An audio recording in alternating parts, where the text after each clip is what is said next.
उत्तर प्रदेश का एक छोटा सा गांव हरियापुर। उसी गांव में एक अनाथ लड़की सीमा अपनी सौतेली माँ विमला और पिता सोहन के साथ रहती थी।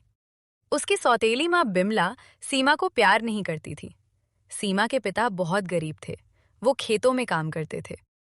एक दिन जब सीमा के पिता खेत में चले जाते हैं तो सीमा की सौतेली माँ सीमा से कहती है, अरे ओ मनहूस, जल्दी जल्दी बर्तन मांज। तुझे छोटा सा काम ही नहीं होता, सारा दिन खाती है और सोती है। जल्दी जल्दी मांज बर्तन, पैदा होते ही अपनी माँ को खो गई, अब मुझे भी खाएगा क्या? हाँ माँ, बस बर्तन मान चुकी हूँ, अब झाड़ू लगाना बाकी है। और चिंता मत कीजिए, मैं जल्दी से झाड़ू लगा देता हूँ। तभी वहां विमला की बेटी माया आती है और कहती है, माँ, मुझे बहुत तेज भूख लगी है, सुबह से कुछ खाया नहीं है, मुझे कुछ खाने को दे दो, मुझे भूख लगी है। इतना कहकर माया वहां से चली जाती है। अरे सीमा, इधर आ जल्दी से। जा रसोई घर में और मेरी बिटिया रानी के लिए खाना बनाकर और अच्छे से परोसकर मेरी बिटिया रानी को दे दे। मेरी बिटिया रानी सुबह से भूखी है। जल्दी कर और खाना देने के बाद सारा काम करना, नहीं तो मेरी बिटिया रानी गुस्सा हो जाएगी। ठीक है माँ, मैं भी जाती हूँ रसोई घर में और जल्दी से दीदी के लिए खाना बना देता हूँ। सीमा बहुत सीधी सादी लड़की थी। उसकी माँ जो भी कहती वो हर काम करते थे। सारा दिन घर की काम ही करती रहती थी उसकी माँ। उसे तनिक भी प्यार नहीं करती थी। वो खाना बनाकर अपनी बहन के लिए लेकर जाती है और अपनी बहन को देती है। माया खाने का एक निवाला खाती है और कहती है, मान, कितना खराब खाना बनाया है सीमा ने। इस खाने में तो नमक ही नहीं है, इसे तो कुत्ता भी ना खाए। मैं ऐसा खाना नहीं खा सकती, मुझे इतनी तेज भूख लगी थी और ये खाना देखकर खाकर मेरी भूख ही मर गई। तभी विमला तेज आवाज में कहती, क्यों रे सीमा, कैसा खाना बनाया है?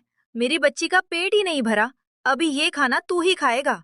अगली बार से ऐसा खाना बनाया तो तेरे हाथ पांव तोड़ दूंगी।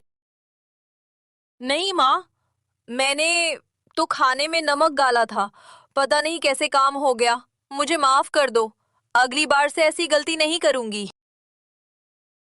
सीमा खाना खाने जा ही रही होती है तभी बाहर से आवाज आती है। तभी उसकी माँ कहती है, सीमा, जरा देख तो, इन भिखारी को कोई काम धंधा नहीं रहता है, आ जाते हैं खाना मांगने। इनका क्या है? ये तो अपना सारा दिन घूमेंगे और किसी के घर पर जाकर खाना मांग लेंगे। जरा देख क्या चाहिए। सीमा जब बाहर आती है तो देखी है कि एक साधु खड़े हैं। बेटा, बहुत भूख लगी है, कुछ खाने को दे दो।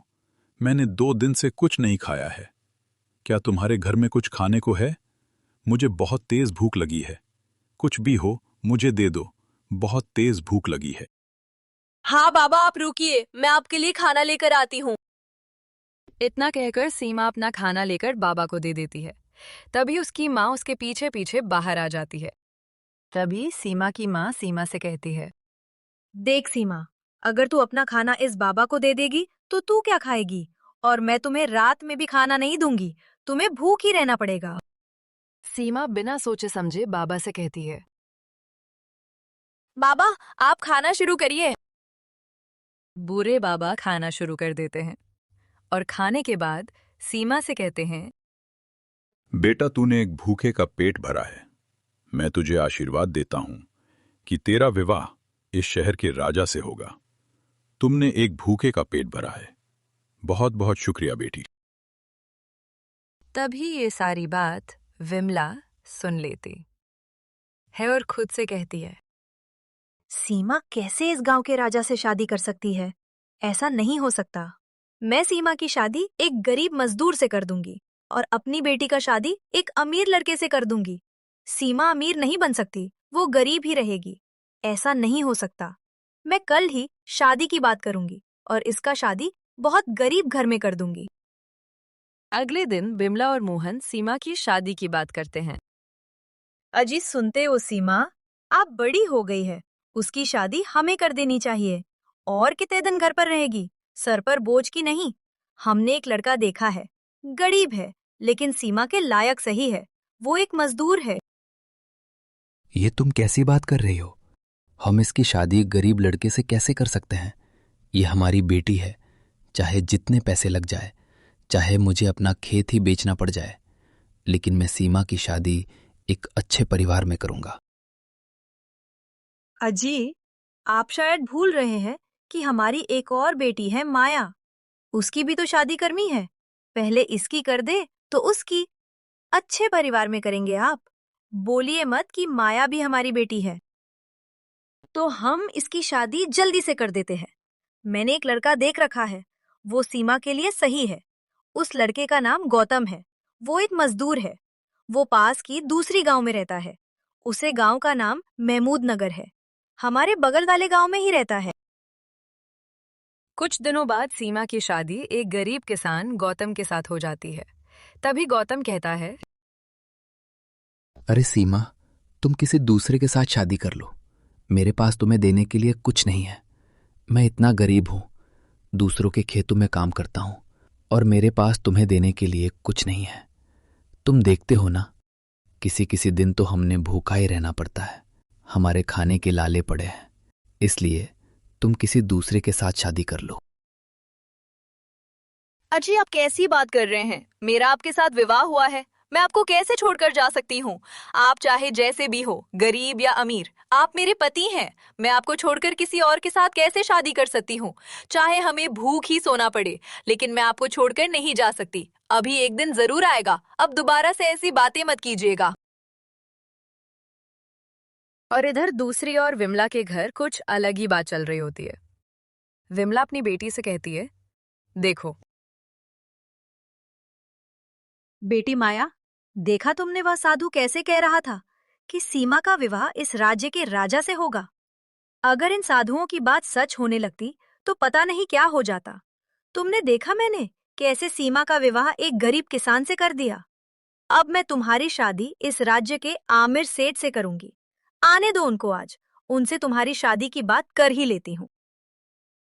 अगले दिन माया के पिताजी से विमला बात करती है। अजी, सुनते हो?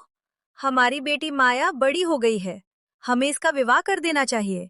आप मेरी बेटी के लिए एक अच्छा सा रईस और अमीर परिवार, धुंधिया परिवार धनी होना चाहिए, ताकि मेरी बेटी को कोई काम न करना पड़े। इस राज्य के सबसे रईस सेठ से माया का विवाह होना चाहिए। हाँ हाँ, ठीक है, लेकिन हमारे पास ना धन नहीं है। हम इतने रईस परिवार में माया का विवाह कैसे कर पाएंगे? हमारे पास तो इतने पैसे भी नहीं हैं। सुनिए, अब हमें किसी चीज की जरूरत नहीं है। हमारे जो खत हैं उनको गिरवी रख दीजिए और कुछ पैसे उधार ले लीजिए। लेकिन मेरी बेटी माया की शादी एक रईस परिवार में होनी चाहिए। हम कैसे भी 2 वक्त का खाना जुटा लेंगे, लेकिन मेरी बेटी को कोई कष्ट नहीं होना चाहिए। आप जाइए और देखिए, इस राज्य के सबसे रईस परिवार के साथ हमारी बेटी का विवाह होना चाहिए। कुछ दिन बाद माया की शादी उसे गांव के सबसे रईस इंसान मोनू से हो जाता है। बोलो, उसे गांव का सबसे रईस सेठ था। उसका घर इतना आलीशान था कि जो लोग उसके घर को देखते देखते ही रह जाते। माया इतनी घमंडी थी कि अपने नौकरों से इतना काम करवाती थी और नौकरों के ऊपर सारा दिन चिल्लाती रहती थी। उनसे ज्यादा काम करवाती और उनके ऊपर चिल्लाती रहती। ऐसे ही दिन बीते गए। सीमा के घर एक बच्चे का जन्म हुआ। तभी सीमा अपने पति गौतम से कहती है, देखिए जी, अब तक हमें जो मिलता रहा हम वही खाते रहे, लेकिन अब हमारा बच्चा धीरे धीरे बड़ा हो रहा है। हम उसे ऐसी जिंदगी नहीं जीने देंगे। हम अपने बच्चों को दुखी नहीं देख सकते, चाहे जो हो जाए। हाँ सीमा, तुम सही कह रही हो। हम भले ही भूखे रहे, लेकिन हमारा बेटा भूखा नहीं रहना चाहिए। तुम चिंता मत करो, हम दोनों कल से ही जंगल जाकर लकड़ी लाकर और बेचेंगे, या तो तुम गांव में किसी दुकान पर जाकर काम मांगना। हम अपने बेटे का भविष्य बर्बाद नहीं कर सकते। के लिए गांव की तरफ निकल जाती है।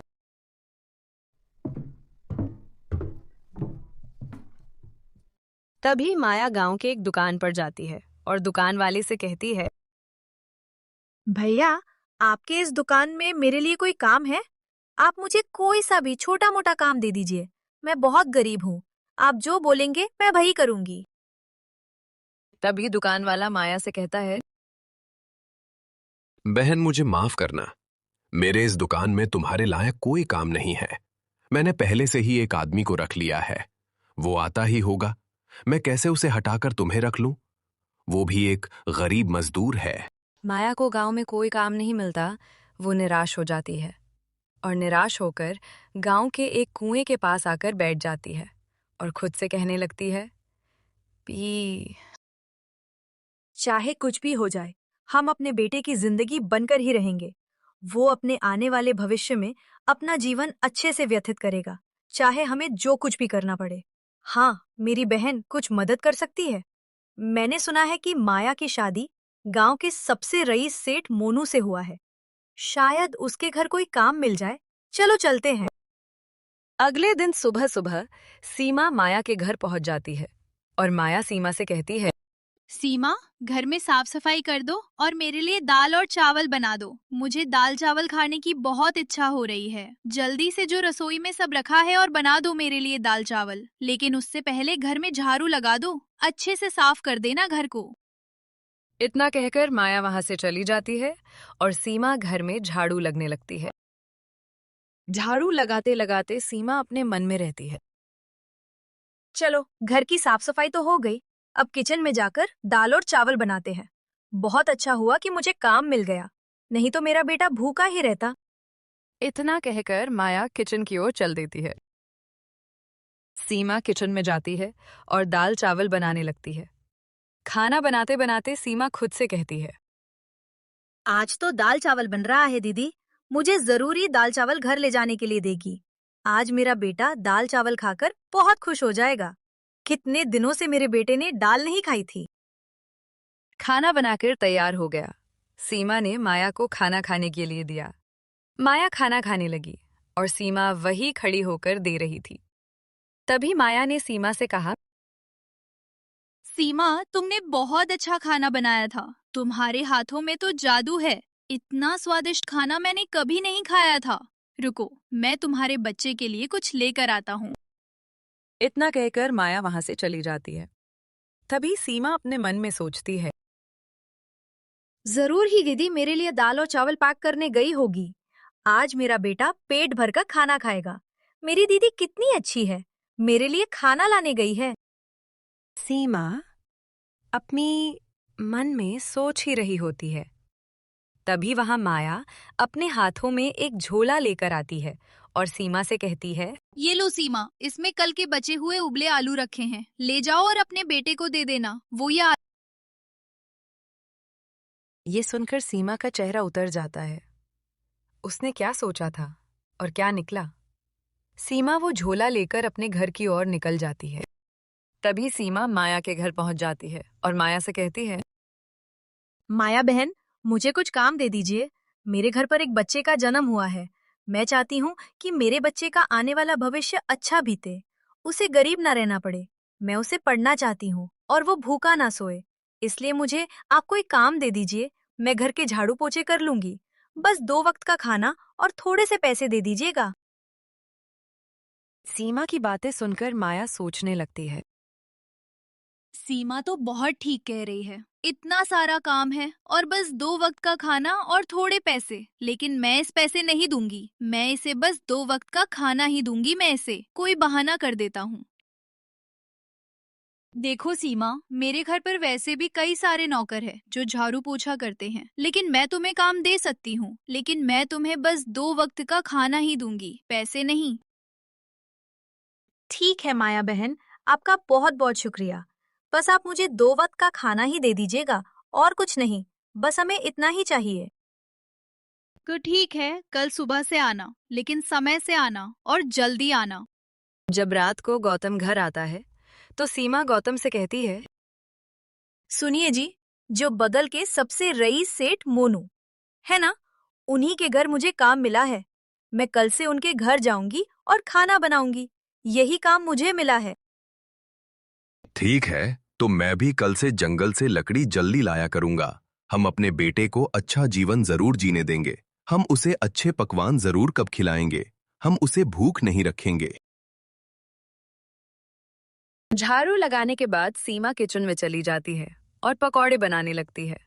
वो मन में ही बहुत खुश होती है कि आज मेरी बहन मुझे अपने बेटे के लिए पकौड़े देगी।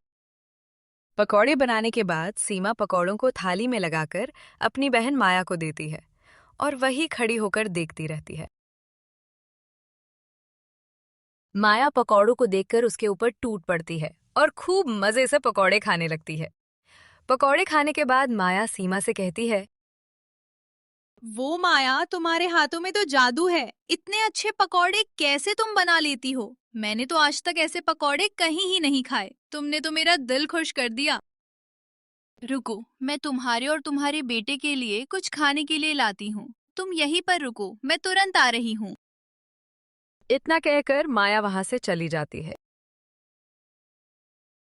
तभी सीमा खुद से कहती है, जरूर दीदी, मेरे लिए पकौड़े लाने गई होगी आज। मेरा बेटा पकौड़े खाकर बहुत खुश हो जाएगा। सीमा अपने ख्यालों में खोई रहती है। तभी वहां माया अपने हाथ में एक टिफिन ले आती है और सीमा से कहती है, सीमा, ये लो, इसमें कल के बचे हुए बासी चावल है। अपने को बेटे को दे देना और तुम भी खा लेना। तुम तो जानती हो ना, मेरे घर पे बासी खाना कोई नहीं खाता। हम सब तो ताजा खाना खाते हैं। तुम ये बासी चावल ले जाओ। और हाँ, कल जल्दी आना, कल होली का त्योहार है। कल मिठाइयाँ भी बनानी है, इसलिए सुबह जल्दी से आना। इतना सुनकर सीमा का चेहरा मायूस हो जाता है। वो सोचने लगती है कि अब मैं अपने बेटे को क्या जवाब दूंगी। पर सीमा कर भी क्या सकती थी। जो मिलता है उसी में काम चलाना पड़ता था। दूसरी जगह काम मिलना मुश्किल था। इसलिए सीमा चुपचाप वो बासी चावल का टिफिन लेकर अपने घर की ओर चल देती है। जैसे ही सीमा घर पहुंचती है, तभी उसका बेटा कहता है, आप आ गई माँ। आज तो ज़रूर आप मेरे लिए अच्छे अच्छे पकवान लाई होगी। स्टीफन में खूब सारा पकवान है ना माँ? चलो जल्दी से मुझे पकवान दो। मुझे बहुत तेज भूख लगी है।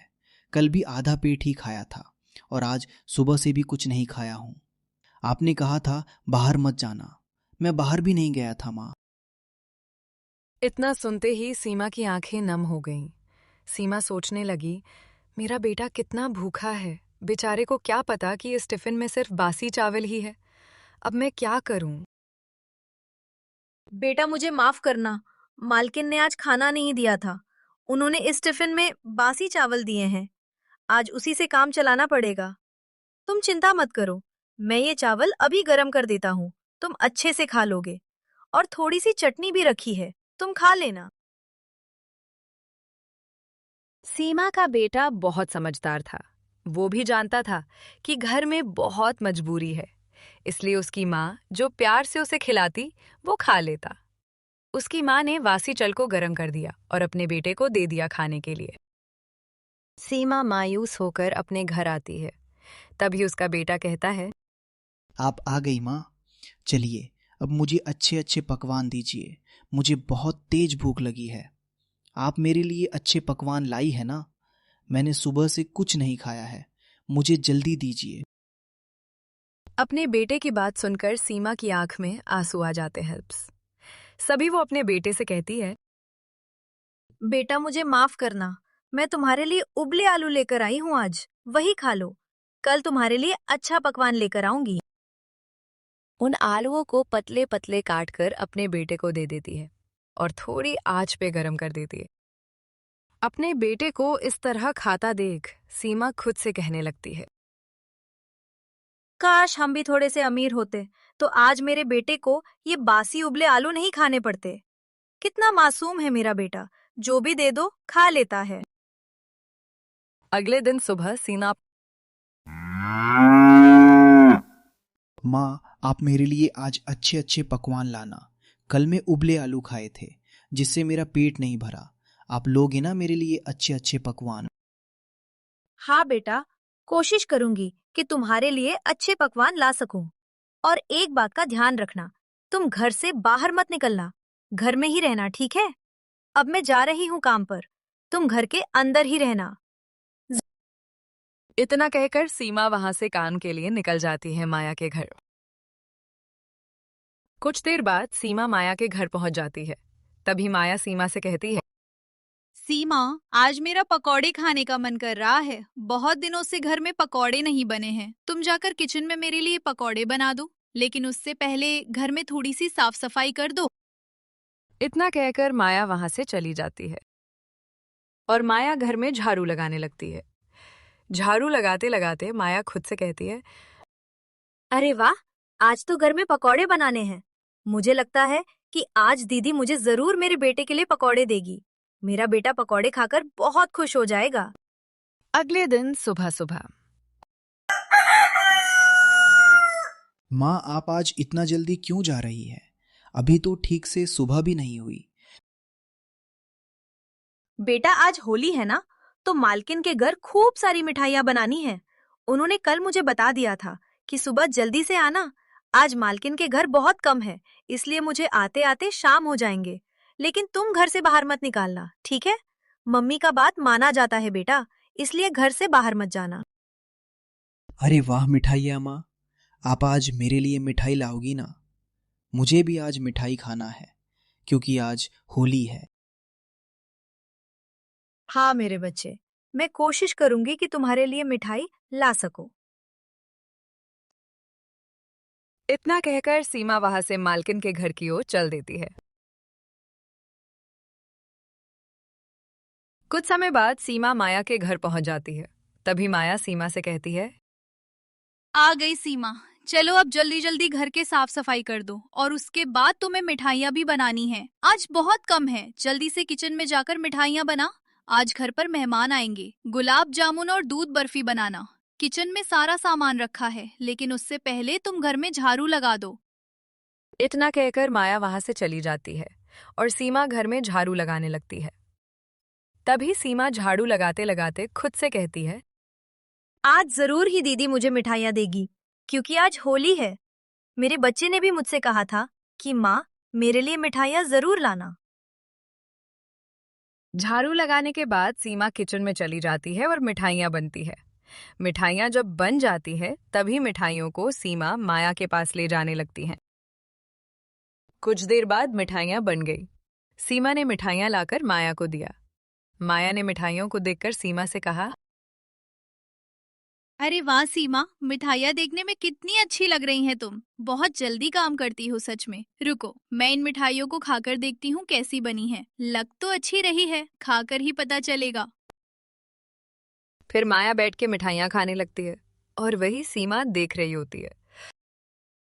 माया मिठाइयाँ खाने के बाद सीमा से कहती है, अरे वो सीमा, मिठाइयाँ तो सच में बहुत अच्छी बनी है। खाकर तो मजा आ गया। तुम्हारे हाथों में तो सच में जादू है। इतनी अच्छी मिठाइयाँ तुम कैसे बना लेती हो? रुको, मैं तुम्हारे बेटे के लिए कुछ लाती हूँ। इतना कहकर माया वहां से चली जाती है। सीमा वही खड़ी होकर खुद से कहने लगती है, जरूर दीदी मेरे लिए मिठाइयाँ लाने गई होगी, क्योंकि आज दिवाली है ना। वो मुझे आज बासी खाना नहीं देंगे मिठाइयाँ खाकर। मेरा बेटा तो खुश हो जाएगा। मैं अपने बेटे से कहा भी था कि आज मैं उसके लिए मिठाइयाँ लाऊंगी। सीमा मन में सोच ही रही होती है। तभी वहां माया आ जाती है और सीमा से कहने लगती है, ये लो सीमा, आज मैं तुम्हारे लिए खीर रख दी है। इस झूले में हमारे बेटे का भी मन करता होगा मीठा खाने का, इसलिए मैं कल की बची हुई बासी फिर इसमें रख दी है। अपने बेटे को दे देना, वो खा लेगा और खुद भी खा लेना। इतना सुनते ही सीमा का तो चेहरा ही नीला पड़ जाता है। उसने क्या सोचा था और क्या हो गया। लेकिन वो चुपचाप खीर लेकर अपने घर की ओर निकल जाती है। वो कर भी क्या सकती थी। जब सीमा अपने घर पहुंचती है तभी उसका बेटा कहता है, आप आ गई माँ। चलिए, अब मुझे जल्दी से अच्छी अच्छी मिठाइयाँ दीजिए। आपने कहा था ना, मैं तुम्हारे लिए अच्छी मिठाई लेकर आऊंगी। जल्दी दीजिए, मुझे बहुत तेज भूख लगी है।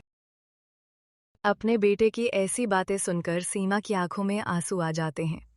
तभी सीमा अपने मन में कहती हैं, हे भगवान, अब मैं क्या कहूँ अपने बेटे से। तभी सीमा अपने बच्चों से कहती है, बेटा, मार्केट में एक नई मिठाई आई है, चावल मीठा चावल। ये मिठाइयों में सबसे महंगी और सबसे अच्छी होती है। तुमने सुबह कहा था ना कि मेरे लिए मिठाई लेकर आना, तो मैं मार्केट में जो सबसे अच्छी मिठाई थी वही लेकर आई हूँ। सीमा को अपने बेटे से झूठ बोलना पड़ा। तभी सीमा ने अपने बेटे को वही खीर गरम करके दे दिया। अगले दिन सुबह सुबह सीमा सुबह सुबह अभी उसके पति मोहन का अचानक से तबीयत खराब हो जाता है। अजी आप तो कल एकदम सही थे। एकदम कैसे आपका तबीयत खराब हो गया? आप कैसे बीमार हो गए? हाँ सीमा, तुम सही कह रही हो। पता नहीं कैसे मेरा आज तबीयत खराब हो गया।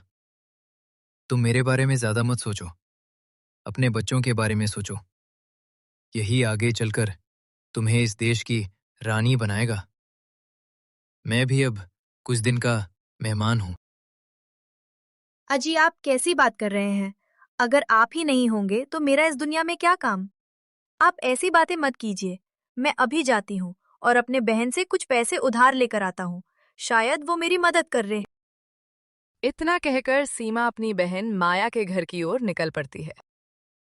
कुछ देर बाद सीमा माया के घर पहुंच जाती है। तभी माया सीमा से कहती है, अरे सीमा, तुम आ गई आज। बहुत देर हो गया। चलो जल्दी से घर के साफ सफाई कर दो और फिर तुम्हें खाना भी तो बनाना है। तभी सीमा माया से कहती है, अरे सीमा बहन, मेरे पति बहुत बीमार है, इसलिए मुझे आज देर हो गया। क्या तुम मुझे थोड़े से पैसे उधार दे सकती हो? मैं बाद में तुम्हें लौटा दूंगी। तभी माया खुद से सोचने लगती है, ये कैसे मुझे पैसे लौट आएगी? ये तो खुद ही बहुत गरीब है। अगर मैं इस पैसे दे दिया तो मुझे मेरा पैसा भी नहीं मिलेगा। मैं इसे कुछ बहाना कर देता हूँ।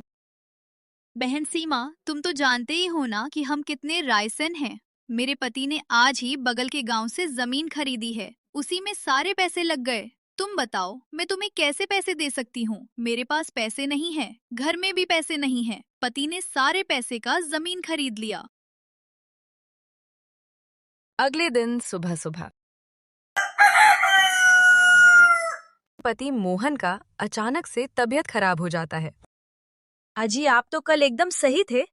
एकदम कैसे आपका तबीयत खराब हो गया? आप कैसे बीमार हो गए?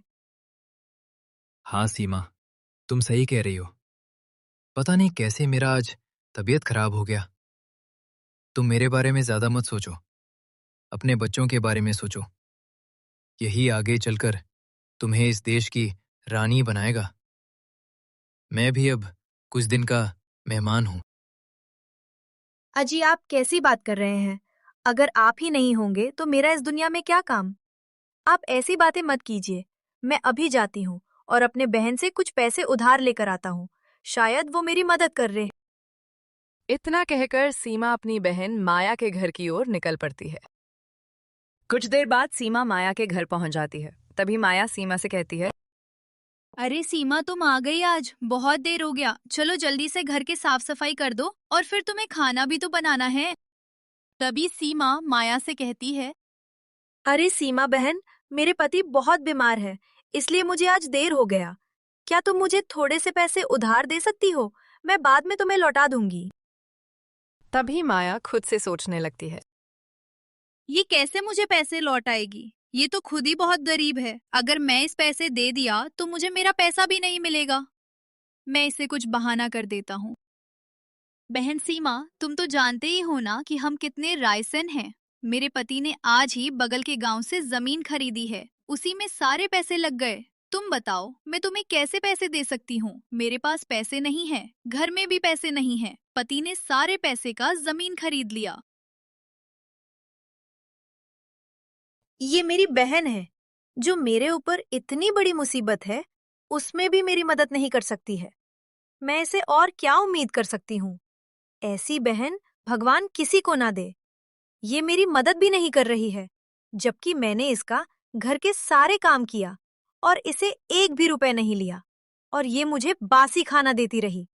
अब इससे और उम्मीद क्या कर सकते हैं? चलो यहाँ से चलते हैं। तभी सीमा अपने घर खाली हाथ आ जाते हैं और सीमा का पति सीमा से कहता है, अरे सीमा, तुम आ गए। क्या हुआ? उसने पैसे दिए कि नहीं दिए? इस गांव में इंसान नहीं है, राक्षस रहते हैं, जो कभी किसी की मदद नहीं करते हैं। क्या तुमने कभी सुना है कि राक्षस इंसानों की मदद करते हैं? सिर्फ भगवान है जो इंसान की मदद करते हैं। चलो, इस गांव में बहुत पुराना मंदिर है जहां लोग दान धर्म करते हैं। चलो, हम दोनों वहीं चलते हैं और भीख मांगकर तुम्हारा इलाज करवाएंगे। इतना कहकर तीनों मंदिर की ओर चल देते हैं। मंदिर पहुंचकर सीमा अपने बेटे अमन से कहती है, बेटा, तुम अपने पिताजी के साथ यही रुको और इनका ख्याल रखना। मैं अभी अंदर जा रही हूँ। तुम तब तक पिताजी के पास रहो जब तक मैं आ न जाऊं। तभी सीमा मंदिर के अंदर चली जाती है और भगवान शिव से कहती है, हे भगवान, आपने दुनिया का सारा दुख दर्द हमको ही दे दिया है। मेरे पति की तबीयत खराब हो चुकी है, उसे इलाज करने के लिए पैसे भी नहीं हैं। हम क्या करें? अगर इलाज नहीं हुआ तो मेरे पति मर जाएंगे। मैं क्या करूं? दुनिया में हमारा कोई नहीं है भगवान। आपके सिवा एक माता पिता थे, वो भी मुझे अनाथ करके। एक बहन है जो मेरे बारे में सोचती भी नहीं। अब बताइए हम क्या करें? इसलिए हम आपके पास आए हैं। कुछ कीजिए भगवान। तभी अंदर से एक आवाज आती है, बेटी सीमा, मैं तुम्हारी परीक्षा ले रहा था। जिस परीक्षा में तुम पास हो गई हो, मैं तुम्हें तोड़ना चाह रहा था, लेकिन तुम टूटी नहीं। मेरी साधना और भजन तुम करती रही। मेरी परीक्षा में तुम पास हो गई हो।